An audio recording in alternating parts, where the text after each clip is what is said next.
Sveiki! Žākļainie koki. Ja kokam ir bijis kaut kāds galotnes bojājums vai kaut kas tāds, bieži vien viņš vidējo žākli, tas žāklis var būt kaut kur līdz zemes līmeni, viņš var būt krietni augstāk, bet tā ir parasti potenciāla problēma, ka tas koks var vienkārši saplīst uz pusēm un zaudēt savu kvalitāti, bieži vien nolūst kādu vienu pusi. Šeit, teiksim, ir piemērs tas, kad vienkārši ir tā liepa ir salūzus uz pusēm. Tas ir šoziemas lūzums. Vienkārši ir bijuši divas galotnes, katra ir aizgājusi uz savu pusi.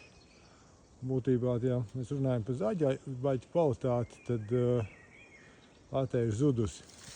Un tā žākli, ja paskatās mežā, viņi varbūt ar citos augstumos, te ir viens tāds piemērs ar bērzu.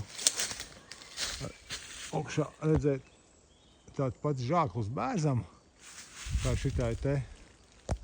Tas ir tas liepas žāklis, un tur ir bērz žāklis, un būtībā tas arī kāds potenciālais riska koks, kurš ātrāk vai vēlāk varētu sadalīties, un mēs runājam par mežsaimniecību, tad, un par kādu kopšanas cirti un pie koku izvēles, tad droši vien, kad saglabāt taisnu zaļbaļķu un kvalitāti, tad žākļainos kokus tomēr kādā kopšanas cirtēs vajadzētu pazāģēt laukā.